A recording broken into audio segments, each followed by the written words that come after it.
अस्सलाम वालेकुम sir, good morning, कैसे हैं आप? जी वालेकुम सलाम। सर काफ़ी लंबे अरसे बाद आपने हमें टाइम दिया है। वैसे तो ऑन एंड ऑफ हरमीत और मैं आपसे चिट चैट करते ही रहते थे, लेकिन चले अब आजकल जो है वो सुबह सवेरे शाम दोपहर चाय पे और खाने पे हर जगह सियासत में सिर्फ इंतखाबात की बात हो रही है। हम बड़े सवाल करते हैं अपने तमाम आने वाले लोगों से और मेहमानों से। आप सिर्फ ये बता दें कि आप किसका होमवर्क ज़्यादा स्ट्रॉन्ग देख रहे हैं तमाम सियासी पार्टीज में? मुझे तो पीटीआई का सबसे स्ट्रांग लग रहा है और किसी का यही मैंने कहा था। नहीं, अच्छा, मैं कह रहा हूँ, मैं सच अच्छा, कह रहा हूँ। जिन जी, लोगों को कहा जा रहा था कि इनके तो कागजात नामजदगी दाखिल नहीं हाँ, होने कुछ भी नहीं कर जा रहे रहे वो। हैं, जिनके लोगों को जो है गिरफ्तार किया गया है बहुत बड़ा, उसके बावजूद उन्होंने सबसे ज्यादा कागजात नामजदगी दाखिल कराए हैं। और उनके सीनियर वाइस चेयरमैन को पिछले दिनों जिस तरह से बाकायदा जेल के अंदर हाथापाई तक की गई है, तो मेरा ख्याल यह है कि अब एतराफ करना चाहिए कि आपके हाथ नहीं है, और एतराफ कर लेना चाहिए कि जनाब आप उन तमाम लोगों को गिरफ्तार करें जिन लोगों ने इनके कागजात नामजदगी छीने फाड़े। या जिन लोगों ने इनके साथ इस तरह का तर्ज अमल किया है। तो मुझे लग रहा है कि ये जो है कोई ऐसे कमाल है। मैं अब भी ये समझ रहा हूँ कि स्टेट के इंस्ट्रूमेंट्स लाडले को अब भी लाडला बनाए हुए हैं, मैं ये समझ रहा हूँ, और वही आ रहे हैं और कोई नहीं आ रहा है। अच्छा नज़ीर लवारी साहब, मैं और हरमीत ना भी यही डिस्कस कर रहे थे नज़ीर कि लवारी साहब, अगर हम देखें जो आप फरमा रहे हैं, जो चीजें हमारे सामने और जिस तरीके से आई हैं सर, इससे आप डिनाई नहीं कर सकते। सोशल मीडिया पे, इलेक्ट्रॉनिक मीडिया पे तो हम नहीं बता सकते, लेकिन सोशल मीडिया पे वो तमाम तरह क्लिप्स आए जिस तरीके से बहुत सारे लोगों के कागजात नामजदगी मुस्तरद हुए हैं। फिर जिस तरीके से हमने ये देखा कि उकाड़ा के जो असिस्टेंट कमिश्नर है वो बाकायदा फूलों का हार लेके उन लीगियों को सपोर्ट करती नजर आती है, लेकिन जैसे पीटीआई वाला थे तो उनको पकड़ के लेके चले जाते हैं। आप कहते हैं कि लाडला फिर वापस आ रहा है। सर आपसे जानना चाहेंगे कि सारी सिचुएशन में न कैंपेन हो रही, न कुछ और हो रहा है, कैसे आप कहते हैं कि पीटीआई आगे आ जाएगी? क्योंकि इस वक्त हम देख रहे हैं कि नून लीग तैयारी कर चुकी है चौथे वज़ीर आज़म बनने की। सर पूरी तैयारी मैं वो तो शायद बन सके न बन सके, इसकी को मुझे तो नहीं कोई चीज नजर आ रही है ऐसी। मसला यह है कि अगर स्टेट चाहती है, इससे पहले पिछले 75 साल में जो कुछ उसने चाहा वो किया, या स्टेट बेबस हो गई है, मुझे इसका अंदाजा नहीं है। क्या 19 मई के बाद भी स्टेट का ये सूरत हाल है कि वो नहीं चीजों को ठीक कर पा रही है या अपने हिसाब से नहीं कर पा रही है? तो इसका मतलब है स्टेट जो है वो फेल हो रही है। और अगर स्टेट फेल हो रही है तो बहुत सी चीजों में फेल होगी। एक, इमरान खान के आगे सरेंडर नहीं करेगी, फिर उसको बहुत कुछ सरेंडर करना पड़ेगा स्टेट को। अच्छा नज़ीर लवारी साहब, इस चीज़ को भी एड्रेस कर दें कि हम अगर इंटरिम गवर्नमेंट की बात करें, आपने बिल्कुल ठीक कहा, मैं और हरमीत इस चीज़ को डिस्कस कर रहे थे कि वो इंतज़ामिया हो इलेक्शन कमीशन की या इंटरिम गवर्नमेंट हो। देखने में ये आ रहा है कि पीटीआई ऐसे कोई कैंपेन नहीं कर रही, लेकिन उनके जो सियासी रवैये हैं वो बता रहे हैं कि कितना फ़ायदा पीटीआई को हो रहा है। लेकिन जो फ़ायदा नून लीग को हुआ उसको आप किस तरह से देखते हैं कि आने के बाद जिस तरह से राह हमवार हुई, क्लैरिटी मिली उनको चीज़ों को लेकर, और अब लाडला प्लस किंग पार्टी, ये सारे टाइटल उनके पास भी तो है ना? हाँ, यही हुआ है। असल बात यही हुई है कि उन्होंने ये समझा था कि हमारे लिए वही हलवा तैयार किया जाएगा जो 2018 में लाडले के लिए तैयार किया गया। ये हलवा उनके लिए तैयार नहीं किया गया था, ये हलवा वो नहीं खा सकेंगे। ये हलवा फिर उन्होंने खाना है जो हाइब्रिड रिजीम लाने के लिए पाकिस्तान में कोशिशें की गई थी, वो कोशिशें तर्क नहीं हुई हैं। वो कोशिशें अब भी जारी हैं और स्टेट वही काम कर रही है। उसके नतीजे क्या होंगे ये हमें नहीं मालूम है। पाकिस्तान का नुकसान होगा, क्या होगा, कैसे होगा, क्या, ये खुद स्टेट के इंस्ट्रूमेंट्स जाने, जो स्टेट को चलाने वाले हैं वो जाने हैं। लेकिन अगर ये सारा कुछ हो रहा है तो इसका मतलब है स्टेट सबमिट कर चुकी है, स्टेट सरेंडर कर चुकी है। और ये जो सोशल मीडिया बयाने वाले लोग हैं, और मैं इनको अब भी नहीं कह रहा हूँ कि पाकिस्तान में नंबर 1 है, ऐसा नहीं है, लेकिन स्टेट के इंस्ट्रूमेंट्स ये चाहते हैं। नज़ीर लवारी साहब, एक और चीज जो हम देख रहे हैं कि आम आदमी जो है उसका ख्याल है कि 8 फरवरी होगा, इलेक्शन होगा, तो तब कहीं ना कहीं हालात बेहतरी की तरफ जाएंगे। सर आपका तवील तजुर्बा है, माजी में आप मुख्तलिफ इलेक्शन को कवर कर चुके हैं, क्या लगता है 8 फरवरी का इलेक्शन आप उसको कैसे देखते हैं, उस दिन को कैसे देखते हैं? क्या अदम इस्तेहकाम, मुआशी अदम इस्तेहकाम कहीं ना कहीं आपको लगता है कि उसके बाद ठीक हो जाएंगे, या कहीं ना कहीं सूरत हाल फिर 1977 की तरफ हम धकेल रहे हैं? सर नहीं, 1970 की तरफ जो सूरत हाल बिल्कुल और थी। 1970 में तो एक तूफान आया था और वो एक डिजास्टर था, नेचुरल डिजास्टर था मशरकी पाकिस्तान में। ये जो डिजास्टर आया है ये सोशल मीडिया का, ये खुद स्टेट के इंस्ट्रूमेंट्स का लाया हुआ है, स्टेट के ही लोगों का लाया हुआ है, और उन्होंने ये सब कुछ किया है। उसका नतीजा भी वो खुद भुगतेंगे, जाहिर है आम आदमी भुगतेगा। खुदा ना खास्ता पाकिस्तान को कोई नुकसान होता है, कोई डिजास्टर होता है, कोई माशी डिजास्टर होता है, या कोई और किस्म का कोई जिवाल आता है, तो उसका नतीजा सब भुगतेंगे। लेकिन इलेक्शन अगर होते हैं तो ये उस सैलाब की तरह होंगे जो 1970 में आया था और फिर उसके बाद इंतखाबात हुए। हुए। ये जो आपने रिलेट कर दिया ना, ये सवाल हमने काफ़ी एनालिस्ट से किया कि हम अगर 77 की बात करें और 70 की बात करें तो हम रिलेट कर रहे हैं कि उस वक्त जो इंतखाबात हुए वो भी ऐसे हो सकते हैं और उसका फिर रिजल्ट भी सेम हो सकता है। लेकिन आप बताएं कि जो अगर मगर है ये अभी भी एग्जिस्ट करता है कि अगर इंतखाबात हो गए तो फिर ये सिचुएशन होगी, अभी भी ये एग्जिस्टेंस आपको नजर आती है? कोई हो सकता है आगे पीछे काम? मसला ये है कि अगर वो फिर अगर यहाँ फिर अगर आ गया है ना कि अगर जिनके हाथ में पाकिस्तान की बागडोर है, अगर वो पाकिस्तान को ठीक करना चाहते हैं तो उस हिसाब से सोचेंगे। अगर वो पाकिस्तान के बारे में पास है बागडोर, हम तो समझते हैं सियासतदानों के पास या लीडरान के पास या जो इक्तदार में उनके पास है। क्या है इनके पास कुछ भी नहीं है, ये कुछ भी नहीं है, कुछ भी नहीं रहा है। 70-75 साल में पाकिस्तान की सिविलियन एडमिनिस्ट्रेशन के पास, हुक्मरानों के पास, वजीर आजमों के पास, वज़रा के पास क्या चीज रही है? इनके पास सांस लेने का अख्तियार शायद होता है और वो सांस लेते हैं, इसके अलावा कोई उनके पास अख्तियार नहीं होता है। अख्तियार ताकत के मराकज के पास है, फिर वो अदलिया के जरिए इस्तेमाल होते हैं, मुख्तलिफ तरीकों से इस्तेमाल होते हैं।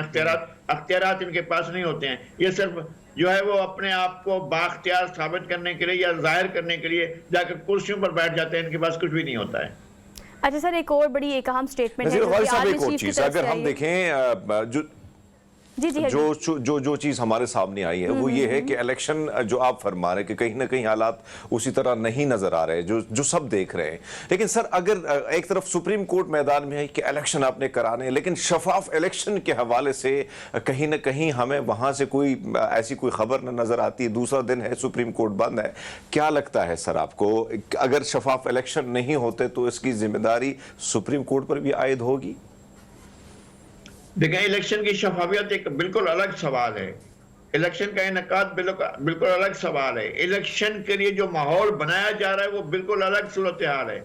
मुझे इस वक्त वफाक के लिए खतरात नजर आ रहे हैं और खुदा ना करे कि ऐसा हो। बस मेरी सबसे बड़ी दुआ ये है, खैर हम भी करते हैं, सब कुछ हो लेकिन पाकिस्तान का वफाक जो है उसको सलामत रहना चाहिए। मुझे उसके बारे में इमरान खान की कही हुई बात फिर नजर आ रही है और मैं ये कह रहा था, उन्होंने कहा था बहुत पहले जब उनकी हुकूमत खत्म नहीं हुई थी कि पाकिस्तान के इतने टुकड़े करने का मंसूबा बनाया गया है, और मैंने उस वक्त कहा था कि अगर ऐसा कोई मंसूबा है तो ये उसका हिस्सा है। अल्लाह ना करे कि ऐसा कोई मंसूबा हो, अल्लाह ना करे कि सब कुछ हो। मुझे खतरनाक हालात नजर आते हैं। अच्छा, आप ठीक कह रहे हैं कि इस वक्त कौमी मुफाद के बारे में सोचना चाहिए, including all concern departments. Army chief का एक बड़ा अहम स्टेटमेंट आया, वो कहते हैं कि हर ज़रूरी ताउन फराहम किया जाएगा रिलेटेड टू इंतखाबात। तो सर ये आप देखते हैं कि इस स्टेटमेंट को हम ये समझे कि वो बिल्कुल ठीक कह रहे हैं कि अभी इंतखाबात होने हैं, लेकिन उसको मेक श्योर करने के लिए, ट्रांसपेरेंट करने के लिए, सिक्योरिटी पर्पसेज से और तमाम तरह अगर बजट को कीप इन माइंड रखा जाए तो वो हर ताउन फराहम करेंगे, हर किस्म का सिक्योरिटी फराहम की जा रही है। लेकिन इन इकदामात को कौन रोकेगा जो रोजाना माजी के और हाल के लाडले को और ज्यादा पॉपुलर बनाने के लिए जो कार्रवाइयां की जा रही हैं? आपने कितनी जगह पर देखा है? उकारा वाला देख लिया है ना, आपने 10 देख लिए होंगे, उन्होंने 3,500 कागजात या 3,000 से ज्यादा कागजात जमा करा लिए। तो ये इसका मतलब है स्टेट रोक रही थी? नहीं रोक रही थी। स्टेट रोकना चाहती तो चिड़िया भी पर नहीं मार सकती है। वो कर रहे हैं, उन्होंने कर लिया है, अपने कागजात जमा करा लिए हैं, वो जा रहे हैं इलेक्शन की तरफ, और ये जो कुछ भी चाहें वो करते रहें। नतायज ये बनाए हैं, एस्टेब्लिशमेंट ने बनाए हैं भाई। ये जो कुछ हो रहा है एस्टेब्लिशमेंट का किया धरा है वो कर रही है। नज़ीर लुगारी साहब, बिल्कुल आप दुरुस्त फरमा रहे हैं कि उनको एस्टेब्लिशमेंट ने बनाया, बल्कि पाकिस्तान में किसी की भी तारीख नहीं मिलती जिसको एस्टेब्लिशमेंट ने ना बनाया। सर आपसे जानना चाहेंगे, अगर इलेक्शन होता है और फिर जो मंतखब होता है, जो शख्स आता है, आपको क्या लगता है कि क्या वो वाकई बड़े ज़बरदस्त तरीके से ताकतवर होगा, कहीं ना कहीं उस कुर्सी का इस्तेमाल उसी तरह कर सकेगा, या जो 16 महीने के शहबाज शरीफ साहब को हमने देखा जो क्रेडिट हर चीज का जो को रोड कर देते थे, जो भी आएगा वो पाकिस्तान को मैनेज बेहतर तौर पर नहीं कर सकेगा। जितनी मेजॉरिटी से भी आए उसने बिलाकर इंतकाम से शुरू करना है और इंतकाम पर खत्म करना है। वो शदीद किस्म का इंतकाम लेगा और वो आने के बाद तमाम मुखालफिन को जेलों में बंद करेगा और उसके बाद मुल्क की सलामती से खेलना शुरू कर देगा। सर, ये होगा इंतकाम से उसका एक बात याद आई, जब मियां मोहम्मद नवाज शरीफ वतन वापस पहुंचे तो पहला जो स्पीच उन्होंने की उसमें उन्होंने कहा कि मैं इंतकाम लेने नहीं आया, मैं बड़ी मुफाहमत की सियासत को समझता हूँ कि मैंने आगे यही लेकर चलनी है, लेकिन एहतसाब या हिसाब तो होना चाहिए, इंतकाम की मैं बात नहीं करता। आप क्या समझते हैं कि इस स्टेटमेंट से वो कहते हैं कि मैं कुछ कहूँगा भी नहीं लेकिन मैं छोड़ूंगा भी नहीं? इसी का नाम है ना, जिसको मैंने इंतकाम कहा है, वो उसका दूसरा नाम एहतसाब है। उन्होंने जो एहतसाब लिया था अपने पूरे दौर के अंदर, बेनजीर भुट्टो का वो एहतसाब था जिस तरह से किया है। कोई ऐसा दौर नहीं है जनाब मियां मोहम्मद नवाज शरीफ की तारीख में, कोई ऐसा दौर नहीं है जिसमें आसिफ अली जरदारी ने उनके पहले दिन से आखिरी दिन तक जेल न काटी हो, सवाए ये 2013 वाले दौर के। और उसके अलावा उन्होंने जितना भी अरसा जेल में गुजारा है वो जनाब मियां नवाज शरीफ की इनायात के सबब गुजारा है। मियां नवाज शरीफ ने आसिफ अली जरदारी को उनकी जिंदगी दो तरह की, लोग जाते हैं जो उम्र कैद काटने के लिए 7-8 साल काट करके आते हैं, इस तरह के 2 उम्र कैद आसिफ अली जरदारी ने काटी है इनके दौर में।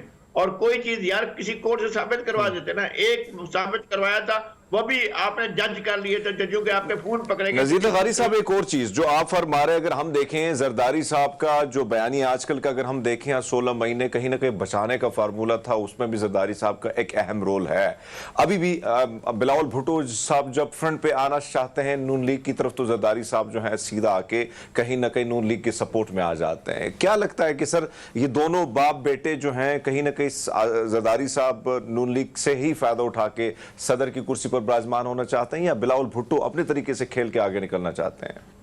मेरा बिल्कुल ख्याल नहीं है कि आसिफ अली जरदारी को सदारत का मनसब चाहिए। वो 5 साल मुल्क के सदर रह चुके हैं, इसके अलावा उनसे और कौन से सुरखाब के पर लग जाएंगे जब सदर बन जाएंगे, जो उनकी अपनी हुकूमत नहीं होगी। सर, बिलावल के बारे में क्या ख्याल है, यही बता दें। बिलावल तो कर सकते हैं ना, वो उम्मीदवार है। नहीं, बिलावल कर सकते हैं कि बिलावल जीतेंगे तो करके आएंगे ना। मसला ये है कि अब मुझे इस तरह का सही अंदाजा जब कुछ दिनों में जाकर पता चलेगा कि इन्होंने पीटीआई ने और कागजात कहां जमा कराए हैं, कहां पर यह हुई है। मैं कहता हूं कि स्टेट इंस्ट्रूमेंट्स ने इनकी सहूलतकारी की है, सब कुछ किया, ये भी कि ये और पॉपुलर हो जाएं, तो उसके लिए उन्होंने बाकायदा कागजात छीने। शाह महमूद कुरैशी का वाकया हुआ है, सिर्फ इसलिए है कि मजलूम की मजलूमियत बढ़ती रहे और उसका पॉपुलरिटी का जो ग्राफ है वो बढ़ता रहे, और नतीजा भी उनके ख्वाहिश के मुताबिक हो। ये उनके अब भी लाडले हैं और उनसे नतायज जो हासिल करना चाहते हैं। सर, हमने एक्स लाडलों की, करंट लाडलों की, फ्यूचर लाडलों की बात कर ली। आप नए आने वाली पार्टी के बारे में बताएं, कोई लास्टली कमेंट कर दें इस्तेहकाम में पाकिस्तान पार्टी के बारे में। वो कहते हैं हम 300 यूनिट फ्री देंगे आपको और मुझे, अगर हम उन्हें वोट देंगे तो। अल्लाह करे वो जीत जाएं और 300 यूनिट दें, तो इससे बड़ी बात क्या होगी। मैं दुआ गो हूं कि जीत जाए इस्तेहकाम में पाकिस्तान वाले, और फिर पाकिस्तान के इस्तेहकाम में बड़ा हिस्सा लें। हम तो उनके लिए ख्वाहिश कर सकते हैं। हमें तो बहुत से खतरात नजर आ रहे हैं, अल्लाह ना करे कि पाकिस्तान को कोई खतरा हो। फिलहाल तो सर 4.5 रुपए महंगी हो गई है बिजली। खैर, अगर और महंगी हो जाएगी तो फिर हम कहाँ जाएंगे, रोशन पाकिस्तान की तरफ या फिर एक अंधेरा जो हमें यहाँ से नजर आ रहा है इंतखाबात में। थैंक यू सो मच नज़ीर लगारी साहब, बहुत शुक्रिया।